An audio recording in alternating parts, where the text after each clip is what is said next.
새벽 4시 박만수 할아버지는 어김없이 눈을 떴습니다. 73년을 살아오며 몸에 밴 습관이었죠. 옆자리에 누운 아내 김영희는 여전히 등을 돌린 채 잠들어 있었어요. 두 사람 사이에는 보이지 않는 벽이 있었습니다.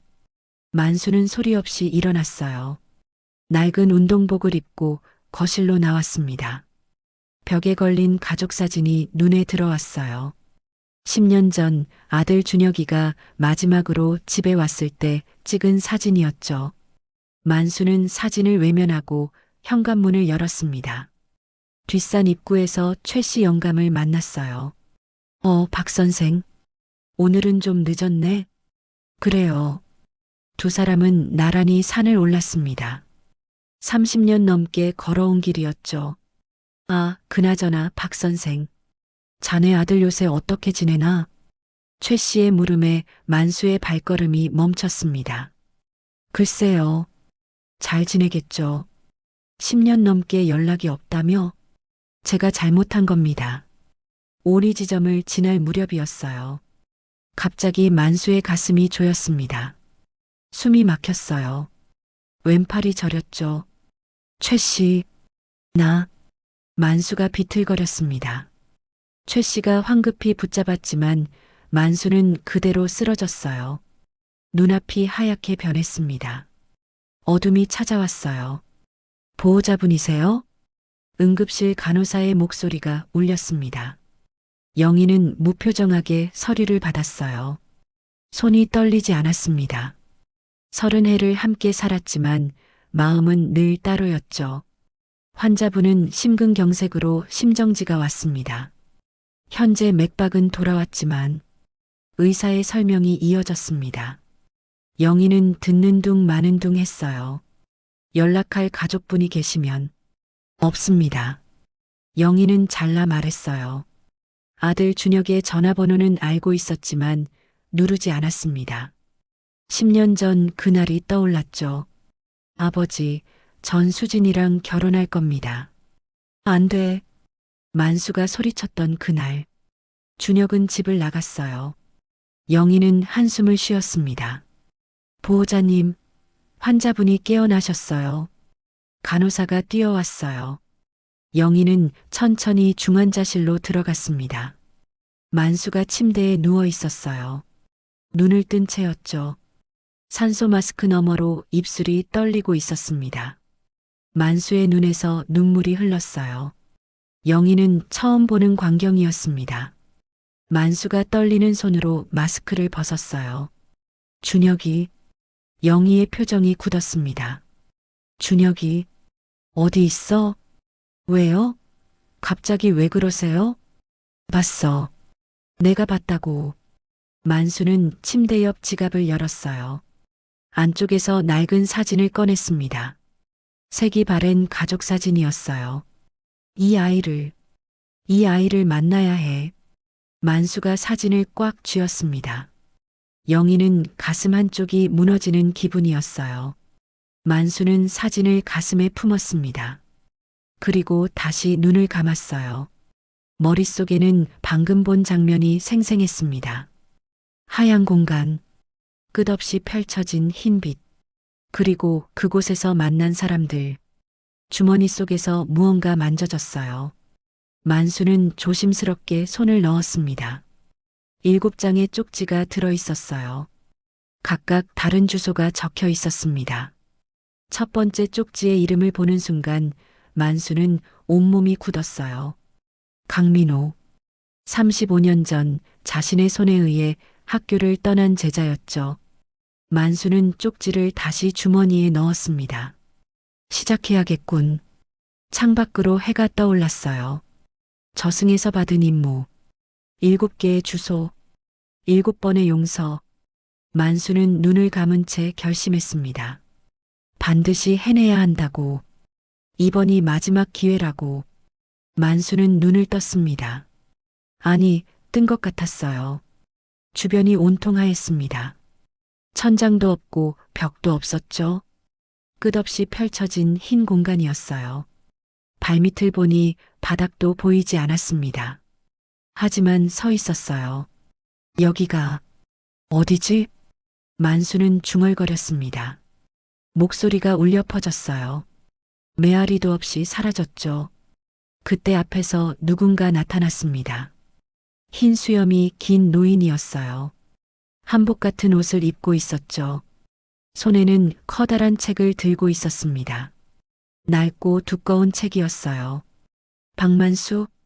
노인이 만수의 이름을 불렀습니다. 만수는 깜짝 놀랐어요. 어떻게 제 이름을? 여긴 모든 것이 기록된 곳이니까. 노인은 책을 펼쳤습니다. 거기엔 빼곡하게 글자가 적혀 있었어요. 만수는 자신의 이름을 봤습니다. 그 아래로 일생이 적혀 있었죠. 당신은 죽었소. 노인의 말에 만수는 고개를 저었습니다. 아니, 전산에 있다가. 맞소. 심장이 멎었소. 7분 동안. 만수는 할 말을 잃었어요. 노인은 책장을 넘겼습니다.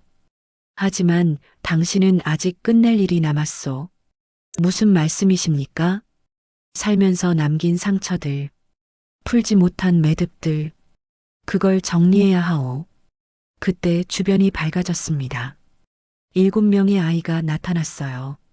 투명하게 빛나는 모습이었죠. 각자 손에 흰 봉투를 들고 있었습니다.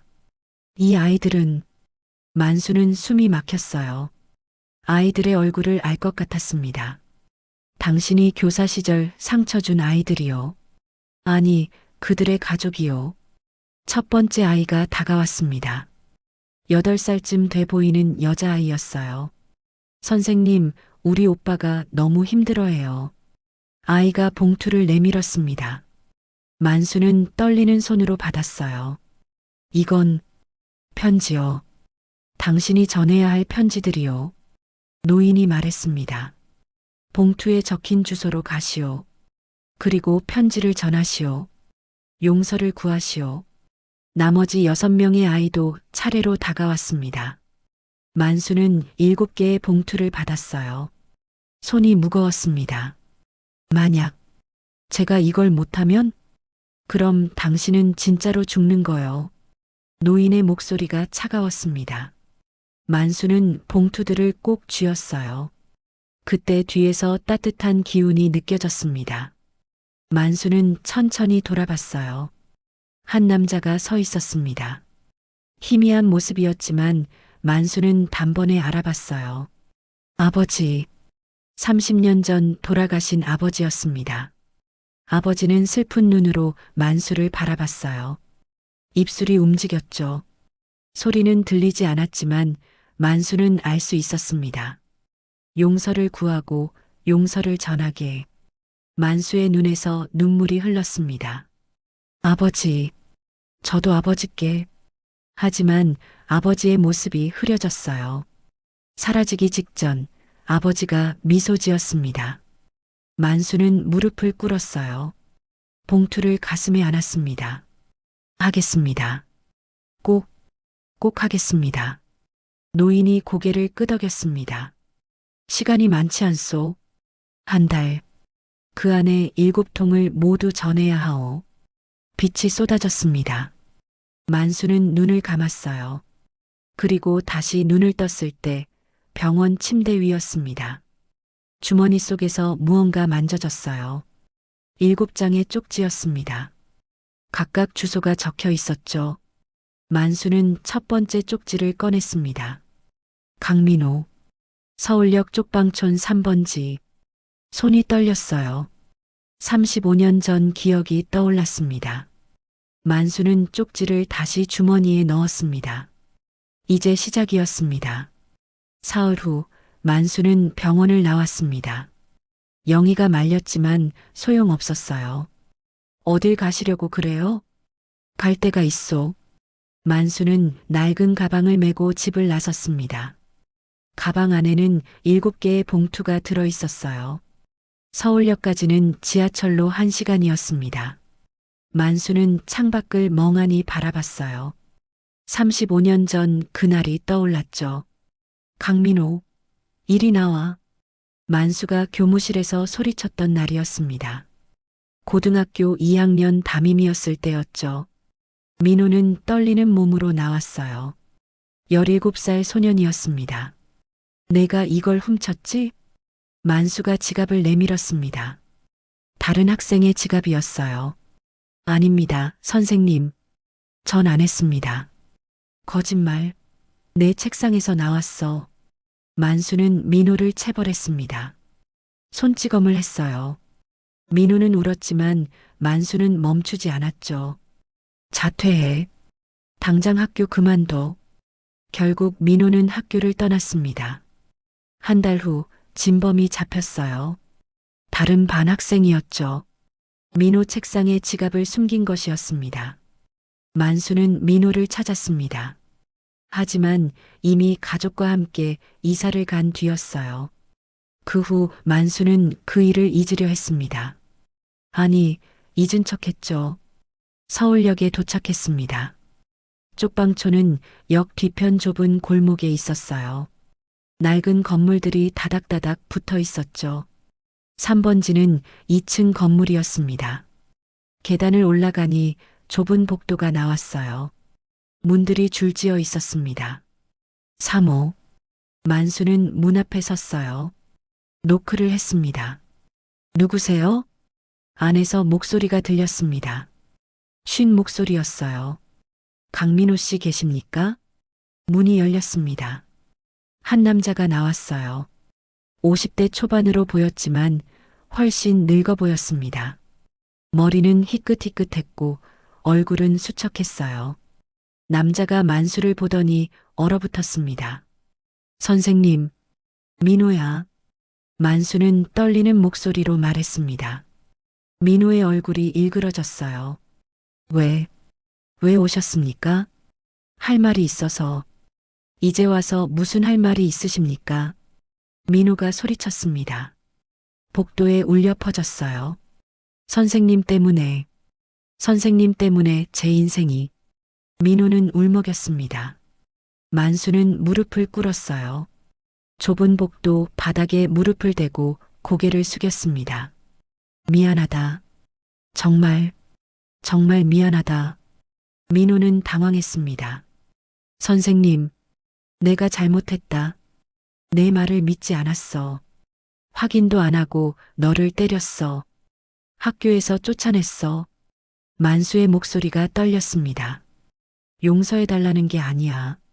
그냥 미안하다는 말을 하고 싶었어. 만수는 가방에서 봉투를 꺼냈습니다. 이걸 내 어머니가 전화래. 민호는 봉투를 받았어요. 손이 떨렸습니다. 봉투를 열었습니다. 편지가 나왔어요. 민호는 편지를 읽기 시작했습니다. 눈물이 뚝뚝 떨어졌어요. 편지에는 이렇게 적혀 있었습니다. 아들아, 엄마가 미안하다. 내가 힘들 때 지켜주지 못해서. 하지만 이제는 선생님을 용서해라. 선생님도 실수하신 거야. 그게 엄마의 소원이다. 내가 그 원망을 내려놓고 행복했으면 좋겠구나. 민호는 편지를 가슴에 안았습니다. 어머니가 언제? 한 달 전이라고 들었어. 만수가 조용히 말했습니다. 민호는 주저앉았어요. 소리내어 울었습니다. 만수도 함께 울었습니다. 한참을 그렇게 있었어요. 민호가 먼저 일어났습니다.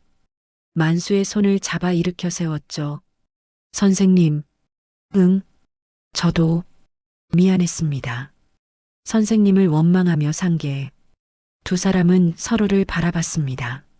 만수는 민호를 안았어요. 민호도 만수를 안았습니다. 고맙다, 민호야. 만수는 쪽방을 나왔습니다. 가슴이 가벼웠어요. 하나를 풀었습니다. 하지만 아직 6개가 남았죠. 석 달이 흘렀습니다. 만수는 전국을 돌아다녔어요. 2번째, 3번째, 4번째, 5번째 편지를 전했습니다. 대구에서 1명을 만났어요. 부산에서 1명, 광주에서 2명을 만났죠. 모두 만수가 교사 시절 상처 준 사람들의 가족이었습니다. 어떤 이는 화를 냈어요. 어떤 이는 울었죠. 하지만 모두 편지를 받았습니다. 그리고 용서했어요. 만수는 하루하루 야위어 갔습니다. 몸은 힘들었지만 마음은 점점 가벼워졌어요. 이제 2통이 남았습니다. 6번째 쪽지를 꺼냈어요. 부산시 해운대구 자동 서점거리 책방 옆 카페. 만수는 눈을 의심했습니다. 부산. 준혁이가 사는 곳이었어요. 손이 떨렸습니다. 이건 우연이 아니었죠. 만수는 부산행 기차를 탔습니다. 3시간이 걸렸어요. 창밖으로 풍경이 빠르게 지나갔습니다. 만수는 눈을 감고 생각했어요. 10년 전 그날을. 아버지, 전 수진이랑 결혼할 겁니다. 준혁이 말했습니다. 35살이었죠. 안 돼. 만수는 단호했습니다. 왜요? 수진이가 뭘 잘못했어요? 그냥 안 돼. 이유는 없어. 아버지가 이러실 줄 몰랐어요. 준혁은 실망한 얼굴이었습니다. 전 수진이랑 결혼할 겁니다. 아버지가 뭐라 하셔도. 그럼 내 아들 아니다. 만수가 소리쳤습니다. 준혁은 집을 나갔어요. 그 후로 연락이 끊겼습니다. 사실 만수에게는 이유가 있었어요. 수진의 아버지를 알았습니다. 학창 시절 만수를 도와준 은인이었죠. 가난한 집안이었던 만수에게 학비를 대줬습니다. 책도 사줬고 밥도 사줬어요. 하지만 만수는 한 번도 갚지 못했습니다. 수진의 아버지가 일찍 돌아가셨기 때문이었어요. 그 죄책감에 만수는 수진을 피했습니다. 아들과 수진의 만남도 막았죠. 부산역에 도착했습니다. 만수는 택시를 탔어요. 주소를 말했습니다. 해운대 자동 서점거리요. 서점거리는 조용한 골목이었습니다. 작은 서점들이 모여 있었어요. 택시에서 내렸습니다. 골목을 걸었어요. 책과 바다 서점이 보였습니다. 준혁의 서점이었죠. 만수는 멈춰 섰습니다. 서점 옆에 카페가 있었어요. 수진의 카페라는 간판이 걸려 있었습니다. 만수는 카페로 들어갔습니다. 한 여자가 카운터에 서 있었어요. 40대 후반이었지만 여전히 아름다웠습니다. 여자가 만수를 봤어요. 놀란 표정이었죠. 선생님, 수진아. 수진은 카운터를 나와 만수에게 다가왔습니다. 어떻게 여기를. 할 말이 있어서. 만수는 봉투를 꺼냈습니다. 수진은 봉투를 받았어요. 자신의 이름이 적혀 있었습니다. 봉투를 열었습니다. 편지를 꺼내 읽었어요. 편지는 수진 어머니의 것이었습니다. 수진아, 선생님이 준혁이와의 결혼을 반대한 건 너희 아버지 때문이란다. 아버지가 선생님을 도와줬거든. 하지만 선생님은 갚지 못하셨어. 그게 마음에 걸리셨던 거야. 이제 선생님을 용서해 주렴. 그리고 준혁이와 행복하렴. 수진의 눈에서 눈물이 흘렀습니다. 그런 이유였군요. 미안하다, 수진아. 만수가 고개를 숙였습니다. 준혁이는 선생님을 그리워해요. 수진이 말했습니다. 매일 서점에서 문을 보며 기다려요. 혹시 아버지가 오실까봐.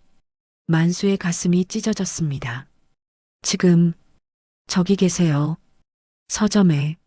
수진이 창밖을 가리켰습니다. 만수는 떨리는 발걸음으로 서점으로 향했습니다.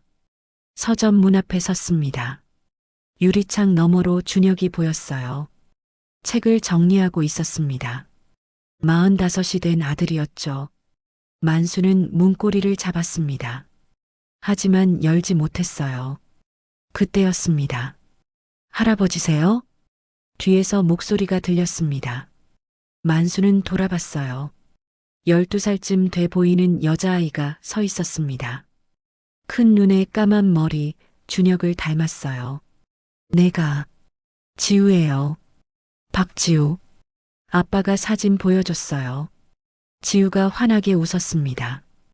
할아버지 오실 줄 알았어요. 매일 기다렸거든요. 지우가 만수의 손을 잡았습니다. 따뜻했어요. 아빠한테 가요. 같이 지우가 만수를 이끌었습니다. 서점 문이 열렸어요. 종이 쨍그랑 울렸습니다. 준혁이 고개를 들었어요. 아버지와 눈이 마주쳤습니다. 시간이 멈췄어요. 아버지, 준혁의 목소리가 떨렸습니다. 준혁아, 만수도 떨렸습니다. 준혁이 다가왔어요. 천천히 조심스럽게 두 사람은 서로를 바라봤습니다. 10년 만이었죠.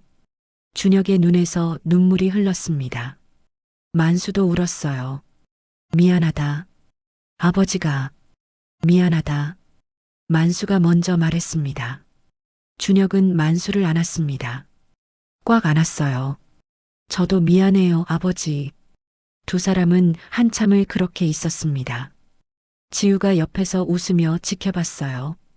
만수는 가방에서 마지막 봉투를 꺼냈습니다. 7번째 봉투였어요. 수신인을 보고 깜짝 놀랐습니다. 박만수? 자기 이름이었어요. 발신인은 김영이었습니다. 손이 떨렸습니다. 봉투를 열었어요. 편지를 꺼내 읽었습니다. 당신, 이 편지를 읽고 있다면 당신은 살아 돌아온 거예요. 다행이에요. 당신이 쓰러졌을 때 알았어요. 내가 당신을 얼마나 사랑하는지. 30년 동안 한 번도 말하지 못했지만 전 당신을 사랑했어요. 당신이 준혁이를 사랑하는 방법을 몰라 힘들어하는 것도 알았어요. 괜찮아요. 이제 우리 다시 시작해요. 준혁이랑 지우랑 함께. 제발 돌아와요. 집에서 기다릴게요. 만수는 편지를 가슴에 안았습니다. 30년 만에 처음 들은 사랑한다는 말이었어요. 아버지, 괜찮으세요? 준혁이 물었습니다. 응, 괜찮다. 만수는 고개를 끄덕였습니다. 집에 가야겠구나. 같이 가요, 할아버지. 지우가 소리쳤습니다. 다음 주에 서울 갈 거예요. 할머니 뵐게요. 만수는 웃었습니다. 오랜만에 진심으로 웃었어요. 기차 아니었습니다. 만수는 창밖을 바라봤어요. 해가 지고 있었습니다. 주머니 속 7개의 쪽지는 모두 사라졌어요. 임무를 완수했기 때문이었죠. 대신 7통의 편지가 가슴에 있었습니다. 만수는 영희의 편지를 다시 꺼냈습니다. 읽고 또 읽었어요. 서울역에 도착했습니다. 플랫폼으로 나왔어요. 저 멀리 영희가 서 있었습니다. 만수를 보고 있었어요. 만수는 다가갔습니다. 천천히 하지만 확실하게 영희 앞에 섰습니다. 두 사람은 말없이 서로를 바라봤어요. 만수가 먼저 손을 내밀었습니다. 영희는 그 손을 잡았습니다. 30년 만에 처음 잡은 손이었어요. 여보, 네, 고맙소. 영희가 미소 지었습니다. 준혁이랑 지우, 다음 주에 온대요. 그래요. 좋소. 두 사람은 손을 잡고 역을 나왔습니다. 만수는 하늘을 올려다봤어요. 별이 빛나고 있었습니다. 만수는 중얼거렸습니다. 아버지, 다 했습니다. 하늘 어딘가에서 대답이 들리는 것 같았어요. 잘했네, 아들아. 6달 후, 뒷산 등산로였습니다. 4명이 함께 걷고 있었어요. 만수, 영희, 준혁, 지우. 지우가 만수의 손을 잡고 제잘거렸습니다. 할아버지, 저승 이야기 더 해주세요. 그래, 뭘 듣고 싶은데? 기록관 할아버지는 진짜 수염이 길었어요? 그럼 이만큼 길었어. 만수가 손으로 표시했습니다. 지우가 깔깔 웃었어요. 뒤에서 영희와 준혁이 나란히 걸으며 미소 지었습니다. 어머니, 아버지 많이 달라지셨죠? 그래. 완전히 다른 사람 같아. 저승 다녀오신 게 전화위복이 됐네요. 그러게. 신기한 일이지. 앞에서 만수와 지우의 웃음소리가 들렸습니다. 영희는 남편의 뒷모습을 바라봤어요. 이제 더 이상 외롭지 않았습니다. 만수도 더 이상 후회하지 않았어요. 용서를 구했고 용서를 받았으니까요. 그리고 무엇보다 사랑을 되찾았으니까요. 산 정상이 가까워졌습니다. 만수는 걸음을 멈추고 뒤를 돌아봤어요. 가족들이 함께 올라오고 있었습니다. 만수는 생각했습니다. 이게 진짜 삶이구나. 죽음을 경험하고 나서야 삶의 의미를 깨달았죠. 하지만 늦지 않았어요. 아직 시간이 있었으니까요. 만수는 다시 걷기 시작했습니다. 가족과 함께 새로운 시작을 향해